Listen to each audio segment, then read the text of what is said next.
We have a statement from President Biden on the situation in Tennessee tonight, just released by the White House. The president said state Republican lawmakers called votes today to expel 3 Democratic legislators who stood in solidarity with students and families and helped lift their voices. Today's expulsion of lawmakers who engaged in peaceful protest is shocking, undemocratic, and without precedent. Rather than debating the merits of the issue, these Republican lawmakers have chosen to punish, silence, and expel duly elected representatives of the people of Tennessee. We had planned to cover several stories for you in this hour tonight, including the latest news about the apparent corruption and ethical rule breaking by Supreme Court Justice Clarence Thomas in his failure to disclose several $100,000 worth of private jet travel and other gifts from a wealthy Republican political donor. But then, as you just heard from the president, history happens today and tonight in Tennessee, history that demands the full attention of this country right now, tonight. This is the most important thing that has happened in this country this week, this month, this year. It is impossible to exaggerate the historic importance to all of us of what happened tonight in Tennessee. The senior members of our audience have lived through history like this before. They've had this feeling before. But the youngest members of our audience might not be so familiar with it. If you're old enough to remember the day that this happened, during the 1960s, when the southern states were still trying to enforce their version of post-Civil War apartheid, then you've had this feeling before. If you remember this scene of students trying to integrate a lunch counter in Birmingham, Alabama, then you have had this feeling before. The people who saw those images in the news coverage of those days have never forgotten them for the rest of their lives. So it will be for the people who watched what happened in the Tennessee legislature tonight. What no one knew in the 1960s, when those images of vicious abuse of black people were on TV news and in our newspapers, is who was winning? Who was winning? It looked like evil was winning every day that the American news media was filled with vicious and violent abuse of people fighting against segregation and oppression in the South. What we couldn't know then, and what we couldn't see in the images, is that the people being attacked were actually winning. The people being attacked were winning eventually the right to vote. The people being attacked were winning eventually the right to hold elective office themselves. John Lewis went from being beaten nearly to death in Selma to being one of the most powerful members of the House of Representatives. The people being attacked were winning, even when it looked like they were losing. And the people being attacked would go on to decide the outcomes in presidential elections. Tonight is a night for the children of America to watch what happened in Tennessee, children of all ages, because this is not just part of history they need to know. This is the history that American children are currently living through themselves. I was a little boy growing up in segregated Boston, watching those people being attacked in the 1960s for trying to break the lock of segregation. And seeing that taught me as a little boy about the segregation of the city that I lived in. Seeing that violence and hatred and poison and evil opened my eyes to the justice we should all aspire to when I was in elementary school, when I was the same age as the 3 children shot and murdered in their school in Nashville, the shooting that provoked what happened tonight in Tennessee. which is what this history-making scene in Tennessee and the legislature was all about. It was about the life and death of children in America now. It was about those dead children and who is trying to protect the children of Tennessee and who isn't.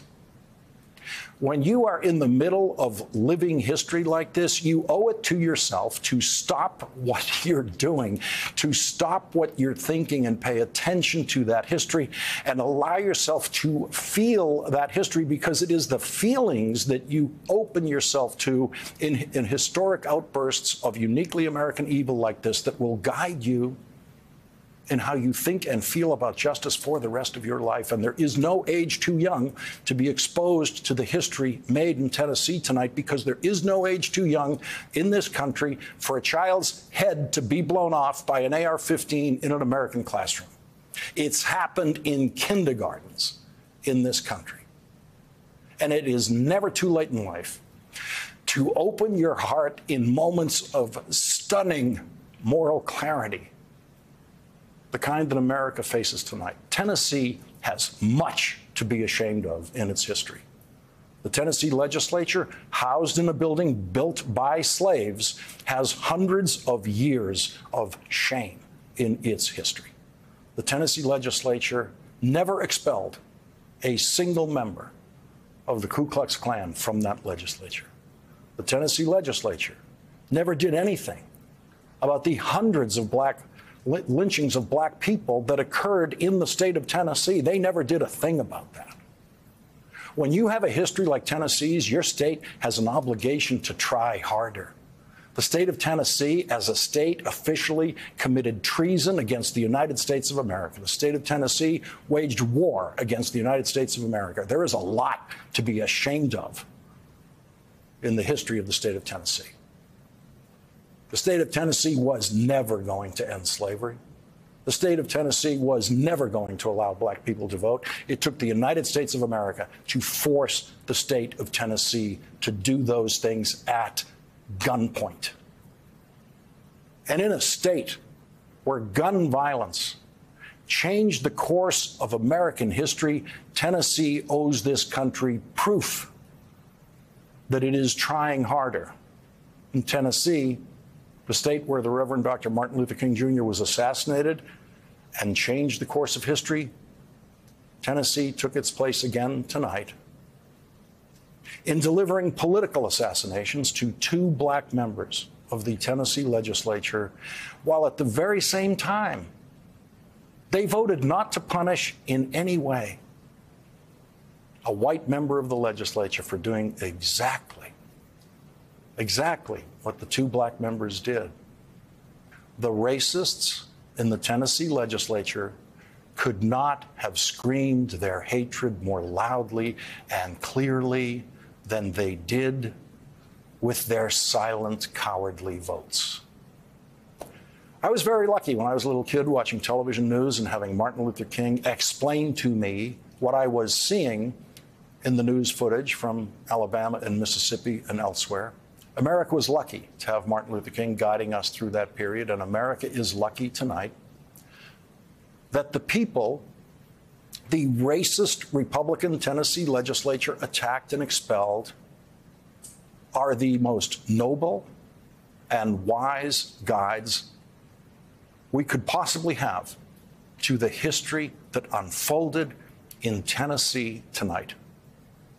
The Republican who sponsored the resolution to expel 3 Democratic members of the Tennessee House of Representatives for engaging in a protest on the House floor because they were not being heard by the legislature about the murders in the latest school shooting in Tennessee. The sponsor of the resolution to expel those members exposed himself tonight, fully exposed himself tonight, for being the 21st century version of Bull Connor that he really is. Bull Connor was one of the most vicious Southern sheriffs who violently enforced segregation laws against civil rights protesters. And tonight, the spiritual heir of the Bull Connor oppressor spirit in the Tennessee legislature, Republican Representative Andrew Farmer, poked his finger that he apparently believes is full of white superiority at the honorable, now former member of the Tennessee House, Justin Pearson. As I'm listening, I'm thinking to myself, you don't understand. You don't truly understand why you're standing there today. You don't truly understand why I authored that resolution. And it wasn't an easy thing for me to do. But I'm hearing you blame this on your youth. But just because you don't get your way and you grab a couple friends doesn't mean you can come to the well while we're conducting business in session. Other members are waiting to have their bills to be heard. They have constituents too, 60, 70,000 times another 80, millions of people. Just because you don't get your way, you can't come to the well, bring your friends, and throw a temper tantrum with an adolescent bullhorn. It doesn't give you the right to enrage folks that are here to watch this body conduct business and talk about things you know good and well that we've worked very hard to protect our children here in the state of Tennessee. Very hard. Now, you all heard that.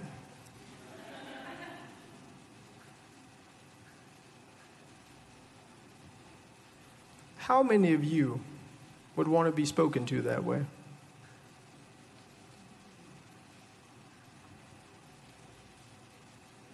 How many of you would want to be spoken to that way?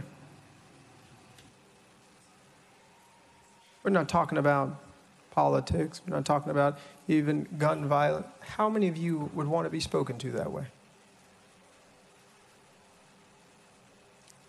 The reason that I believe the sponsor of this legislation, of this resolution, spoke that way is because he's comfortable doing it. Because there's a decorum that allows it.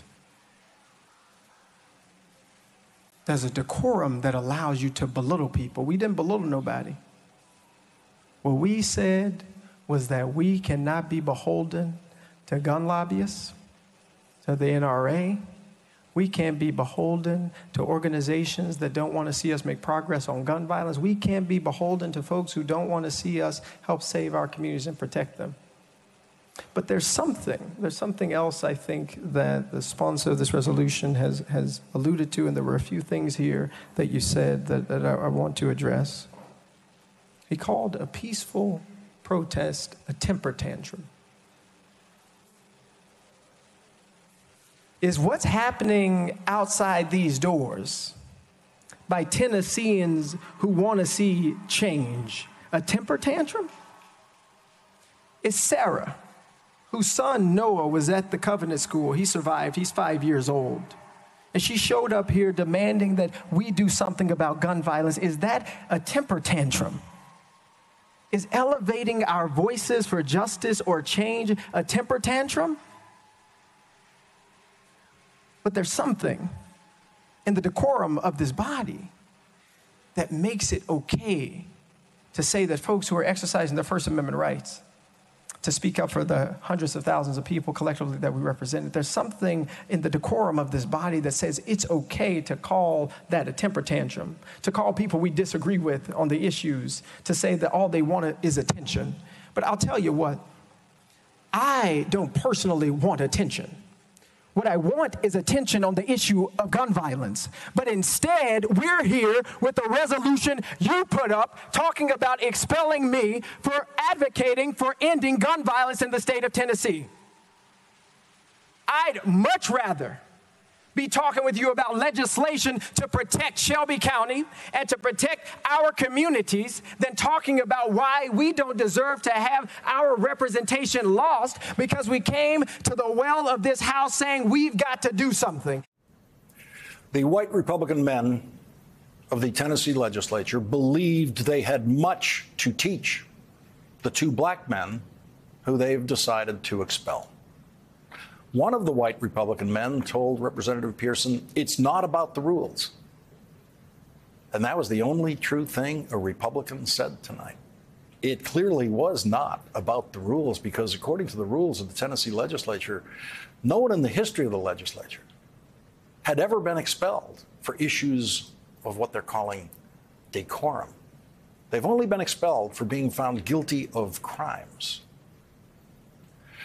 Representative Lamberth, who said that about not being about the rules, he also said this. We all of us, want to make sure that there's no more children killed. That is such an easy sentence for him to say, but not a single Republican in that legislature has ever considered doing anything to stop the children of Tennessee from being murdered in their schools by legally purchased AR-15s. That's the weapon legally purchased that killed 3 9-year-old children in that Nashville school last week. And Representative Lamberth this week explained to student protesters at the legislature that it didn't matter at all that it was an AR-15. Here's what he said to them. I'm going to say that straight up. It's not about this one gun. If there is a firearm out there that you're comfortable being shot with, please show me which one it is. If there's a firearm out there you're comfortable being shot with, please show me which one it is. It is impossible to think of a more despicable thing to say to students who are afraid of being shot and murdered in their classrooms. What other gun would you like to be shot with? The AR-15, as we have reported on this program and as the Washington Post has been reporting this week, does much, much more damage to the human body, including fatal damage, than other firearms. Many children could have survived being shot in some of our school shootings by a less powerful firearm than an AR-15. The AR-15 does matter. The AR-15 has actually beheaded some small students in elementary schools, as happened in Uvalde. Another weapon wouldn't be capable of that. Banning the AR-15 would help, and banning the AR-15 for 10 years that we did when Joe Biden got that passed when he was a senator did help. Banning the AR-15 did help. Here's what Representative Pearson had to say in the House tonight in response to Representative Lamberth. But what about the thousands of people who were here that Thursday who you never recognized? What about the thousands of people here who your colleagues never made eye contact with or smirked at and gave a thumbs up or laughed at? What about the thousands of people who came here saying, we need to end gun violence and we need you to do something, and they were called insurrectionists by the Speaker of this House? What about the thousands of people who marched the streets of Nashville and came up to this Capitol asking that we do something, but instead of getting just legislation that might protect our schools, we're saying put more guns in schools?